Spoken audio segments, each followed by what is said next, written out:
Happy Saturday.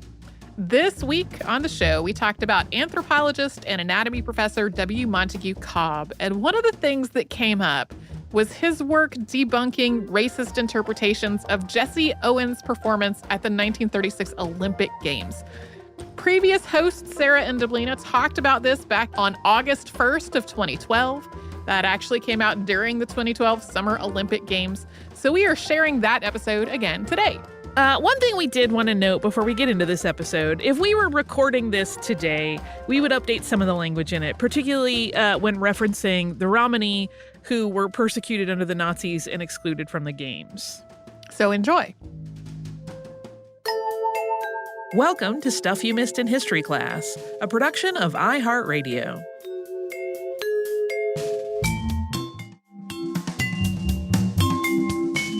Hello and welcome to the podcast. I'm Sarah Dowdy. And I'm Deblina Chakraborty. And Deblina and I are continuing on with our Olympic series. And when I first started thinking, all right, we're going to cover some sports Olympics history for this 2012 Olympic Games, I've been thinking about a podcast on African-American track star Jesse Owens, who, of course, won 4 gold medals in the 1936 Berlin Games and very famously proved that Hitler's ideas of Aryan superiority were just plain wrong. But Owen's story is so personally compelling. It's the main thing that most folks, I think, have taken away from the 1936 Games. It's what you think of if you're thinking of the Berlin Olympics. And if you look up a clip of Owens flying past his competitors or standing proudly for the national anthem, it seems really easy to believe that the 36 Games must have just been a complete failure for the Nazis and a huge embarrassment for Hitler.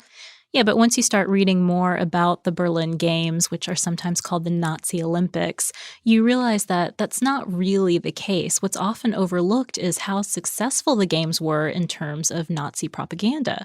For example, they bolstered German pride.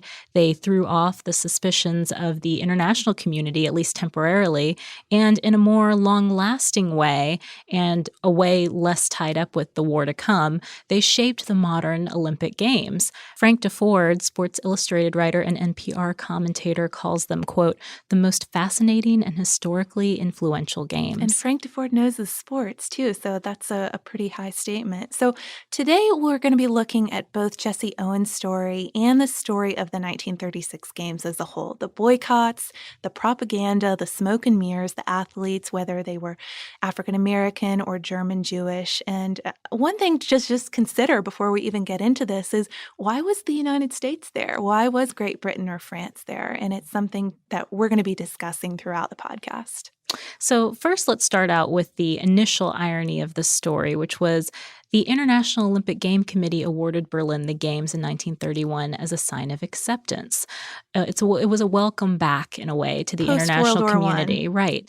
The second irony here, Hitler, who became chancellor 2 years after this decision, wasn't really interested in the Olympics at all at first. No, and today, because Hitler's reputation is so tied up to pageantry and these mass public displays, think Leni Riefenstahl, her films, it seems odd that Hitler wouldn't have immediately seen the Games as an opportunity for a grand public show. But according to the U.S. Holocaust Memorial Museum, he initially just didn't see the appeal of the Olympic vision. And that makes sense, too. After all, it's about internationalism. It's about fair competition. It's something that's meant to promote peace between nations.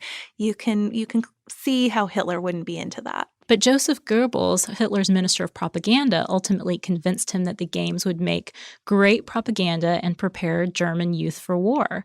As Goebbels himself said in 1933, German sport has only one task: to strengthen the character of the German people, imbuing it with the fighting spirit and steadfast camaraderie necessary in the struggle for its existence. That doesn't make you want to break out the ball and play a game or something. No, it takes some of the fun out of it, I think. But right from the start, the Nazis controlled the Games.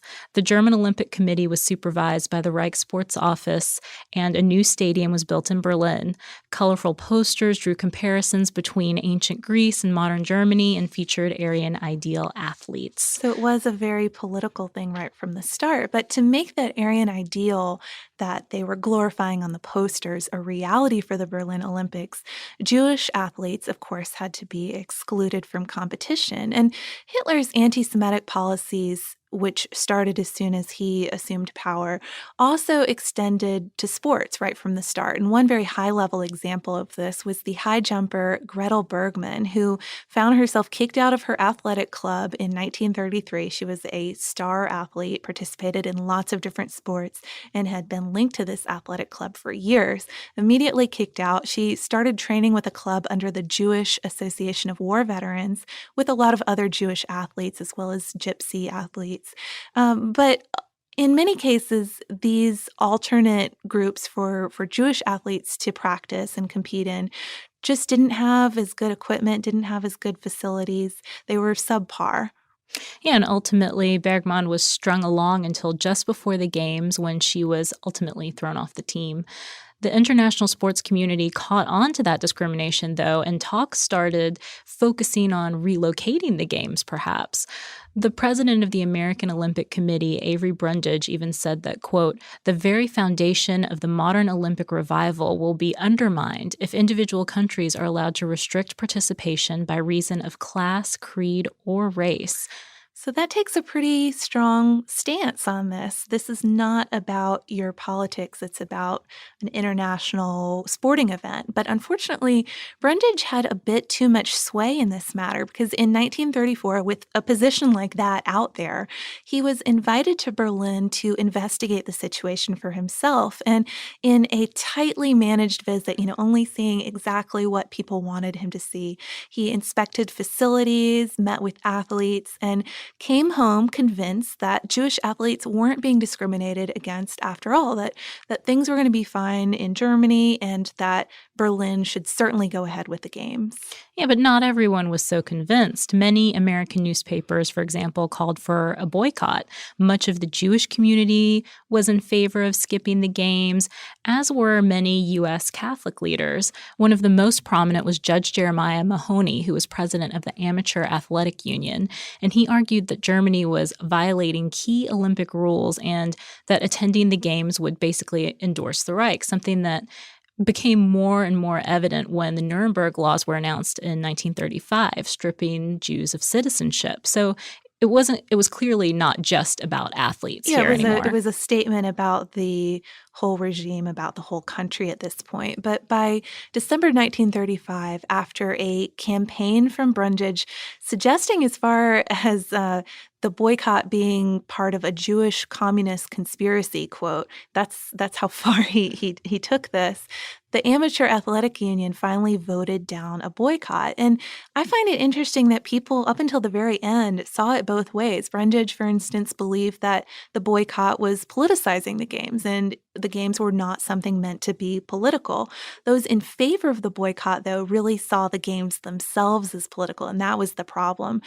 So, for example, a month before the Amateur Athletic Union vote, the Committee on Fair Play in Sports said, quote, "Sport is prostituted when sport loses its independent and democratic character and becomes a political institution. Nazi Germany is endeavoring to use the 11th Olympiad to serve the necessities and interests of the Nazi regime rather than the Olympic ideals." So strong feelings both ways. Very strong feelings.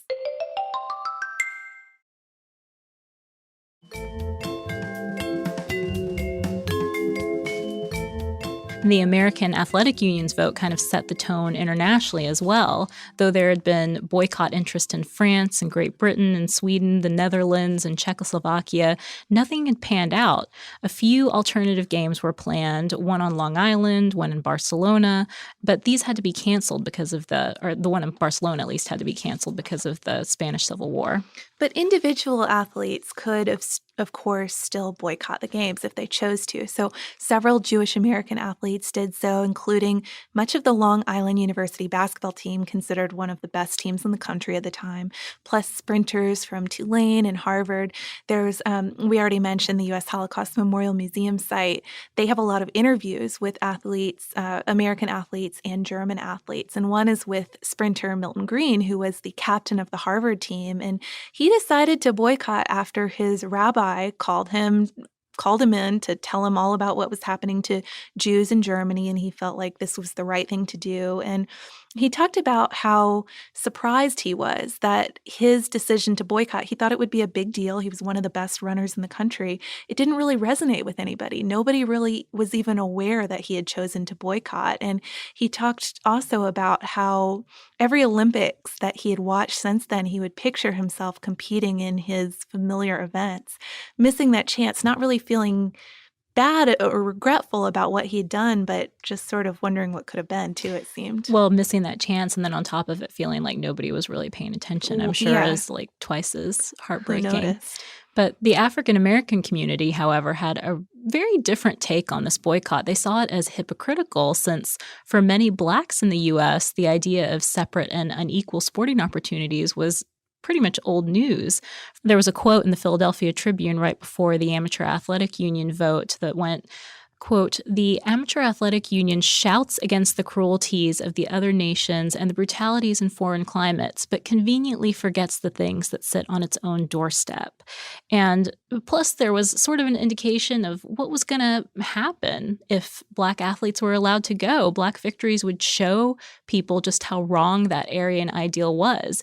18 Black Olympians ended up competing on the U.S. team and 10 medaled. So it was worth it for them to not boycott. And something that sort of ties into that, Jesse Owens' victory was expected, or some of his victories were expected. You know, he was the fastest runner in the country, and a lot of these other athletes were clear shoo-ins for these competitions. So yeah, the Black community knew if these guys were allowed to compete, they had a very high chance of winning. Ultimately, though, you know, despite these attempts to boycott, despite these individual boycotts, 49 nations chose to attend the games. But we need to talk a little bit about what the games were like. Why were they the Nazi Olympics? And one thing to get out there is, by all accounts, they were incredibly impressive in every way. The athletes competing were dazzled, and that was part of the point. Impress the athletes, they'll go home with a positive experience in the games. So just some examples of what made these games so impressive. The 49 countries that attended, that was more countries than had ever participated before. The opening ceremonies also featured for the first time the lone runner carrying a torch that was lit in Olympia. And the games were televised for the first time. You could visit these viewing stations throughout Berlin to watch. Zeppelin's race newsreels around Europe for updated coverage. Leni Riefenstahl filmed the games for the movie Olympia, which was released in 1938. And the German people were actually very welcoming. Marty Glickman, a Jewish-American athlete who chose not to boycott, called it all a carnival, though.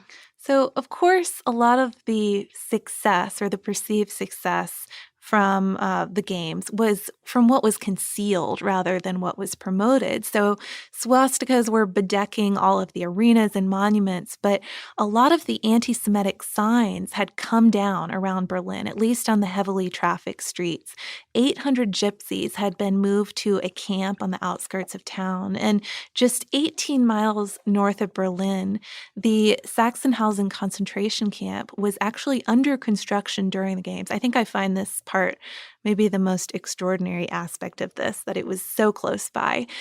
Within months, too, of the closing ceremonies, that concentration camp was open, began accepting Jehovah's Witnesses and political opponents. So they were carrying on, just not so overtly and in Berlin.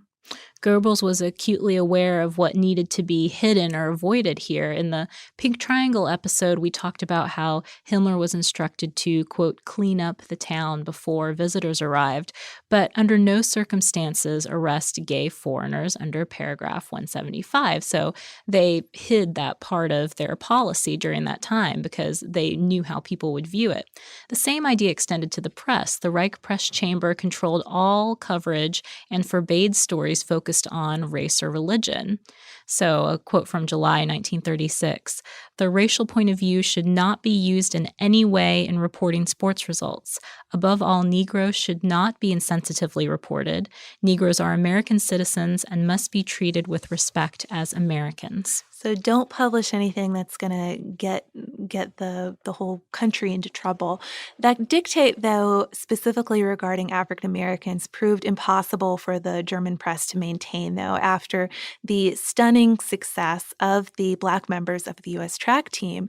The pro-Nazi paper called The Attack just couldn't resist calling the Black members of the team, quote, auxiliaries. But to the rest of the world, and including the German public, we gotta say that the talent of the track team was really captivating, and Owens especially was a star. People were interested in reading about them, even if pro-Nazi papers were calling them auxiliaries. So we've got to talk about the Owens story a little bit, just because he is the main figure of this games, and his background makes his accomplishments all the more impressive. He was born in 1913. He was the son of a sharecropper and the grandson of slaves born in Danville, Alabama.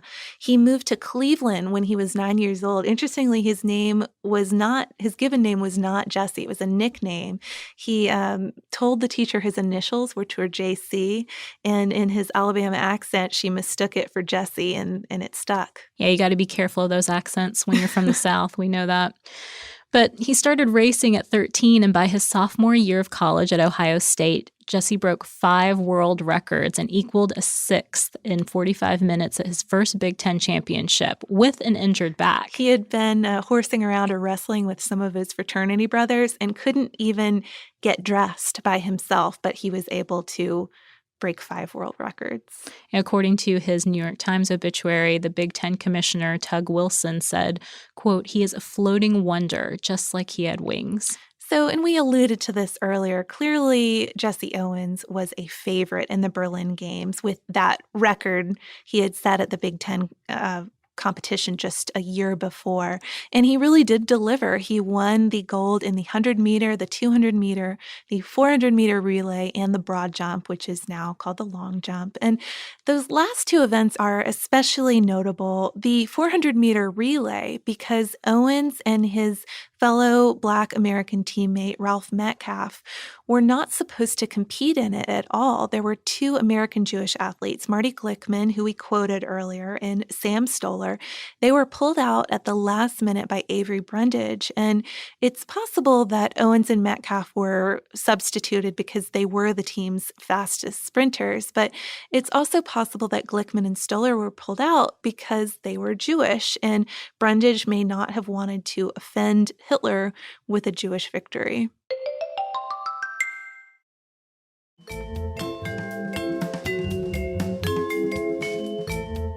The other event, the broad jump, is really notable because Owens was coached on and encouraged by his top German competitor, Lutz Long. Footage of Long rushing to congratulate and hug Owens really contrast with the more familiar scenes of Hitler watching Owens' victories disapprovingly. And Long and Owens stayed friends until Long's death in action at the Allied invasion of Sicily. Owens later said, quote, "It took a lot of courage for him to befriend me in front of Hitler. You can melt down all the medals and cups I have, and they wouldn't be a plating on the 24-karat friendship that I felt for Lutz Long at that moment. Hitler must have gone crazy watching us embrace." And I would urge you guys, if you're going to look up one video clip from this Olympics, that's the one to see if you sort of want a more stirring, heartwarming sort of Olympic moment. So the American press loved the Long-Owens friendship as much as we do still, but they also devoted a lot of coverage to the fact that Hitler didn't shake Owens' hand. It was considered a huge snub at the time, even though it's kind of more of a myth than truth. In reality, Hitler had already been taken to task by the IOC the very first day of competition for leaving after all of the German competitors had been eliminated in the final round for that day. He had only shook the hands of a few athletes. All of them were either German or Finnish. And the IOC basically said, please don't do that. Either shake everybody's hands or shake no one's hands. He decided to shake nobody's hand publicly. And Owens himself later said, kind of not directly challenging this myth that had been built up about the handshake, but he said, quote, "It was all right with me. I didn't go to Berlin to shake hands with him anyway.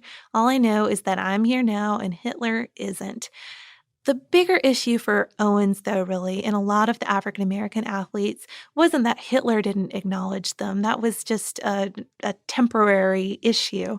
It was that they weren't acknowledged back home. None of the Black medalists were invited to the White House or congratulated by President Roosevelt, according to Smithsonian Magazine. And a lot of the less famous ones just kind of had to end up slipping into obscurity. Owens ended up doing stunt races. He would race horses. He would race cars. Eventually, though, he did become a PR man, a motivational speaker, somebody who was able to make a living from his Olympic record. I really liked one thing he said about jogging, though. He was asked as an older man whether he still enjoyed jogging. And he said, quote, "I don't jog because I can't run flat-footed." It just shows you how fast somebody would be if you can only run on your toes. Despite Owens' story, though, and the victories of the other Black U.S. medalists and the competition of Jewish athletes from the U.S. and Europe, Hitler clearly saw the Olympics as a victory. The closing ceremony featured Beethoven, searchlights, and blondes dressed in white to represent competing nations. German athletes won the most medals of anyone, and the organization of the event was praised highly. Yeah, they actually won the most medals by far, too, almost double that of the U.S., which was number 2. And it did work in the PR sense, too. The New York Times even said that the games put Germany, quote, "back in the fold of nations." And Hitler thought that things had gone so well and that everybody approved of the games so highly. He fully expected that after the 1940 games, which were already slated to take place in Tokyo, the Olympics would take place in Berlin forever. There wouldn't be any other cities that hosted the Olympics. Just Berlin year after year after year. It reminded me a little bit of our early discussion of the modern Olympics in Paris and Athens and debates about where the Olympics should happen. But that's a bold opinion. There's a lot of confidence there. Some people, though, saw how hoodwinked the world had been during this time and how a major opportunity to censure the Nazi regime before the war was basically lost. Others feared the end of the charade.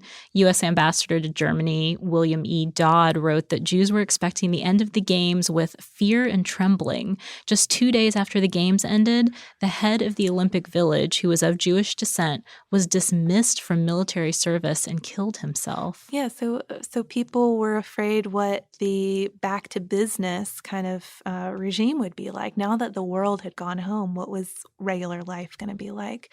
One example of this kind of return to normal being intolerable for people is Gretel Bergmann, the high jumper who we mentioned earlier, who was used as an example of how Germans were including Jews on their teams and then was ultimately booted off the team at the last minute. She immigrated to the United States just a year after the games.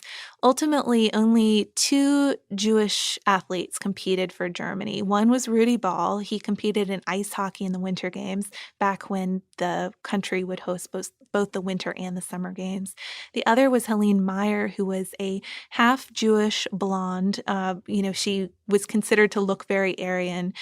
She competed in fencing. She actually had already fled Germany before the games, but came back to compete, saluted Hitler, ultimately left again. I think you can look at a lot of these athletes' stories. And again, the Holocaust Memorial Museum has a really sad page talking about a lot of Olympians from as early as the 1896 games and their fate during the Holocaust. But a bigger picture thing to think about, too, is that this was the last Olympics for a very long time. Of course, the 1940 Tokyo Games didn't happen. Right. The 1944 Games didn't happen. So it's not on the same scale, of course, as people losing their lives. But one thing I can't help thinking about is that your professional athletic window is pretty narrow. And if you weren't able to compete in these games, whether because you protested it, you boycotted it, or you weren't allowed to, it very likely would have been your very last chance because you weren't going to get another one for 12 years. Bringing it back to athletics a little bit again, like you said, we have a quote from Owens on preparing to run the 100 meter. He said, "It's a nervous, terrible feeling. You feel as you stand there as if your legs can't carry the weight of your body. Your stomach isn't there, and your mouth is dry, and your hands are wet with perspiration. And you begin to think in terms of all those years that you've worked.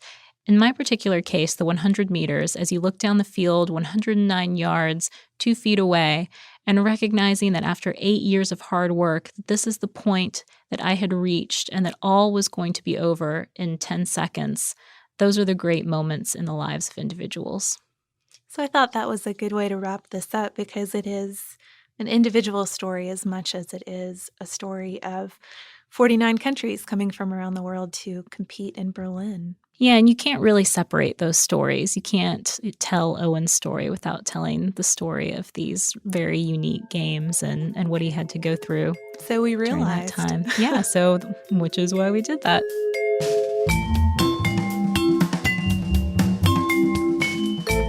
Thanks so much for joining us on this Saturday. Since this episode is out of the archive, if you heard an email address or a Facebook URL or something similar over the course of the show, that could be obsolete now. Our current email address is historypodcast@iheartradio.com. Our old How Stuff Works email address no longer works. You can find us all over social media at Missed in History. And you can subscribe to our show on Apple Podcasts, Google Podcasts, the iHeartRadio app, and wherever else you listen to podcasts. Stuff You Missed in History Class is a production of iHeartRadio. For more podcasts from iHeartRadio, visit the iHeartRadio app, Apple Podcasts, or wherever you listen to your favorite shows.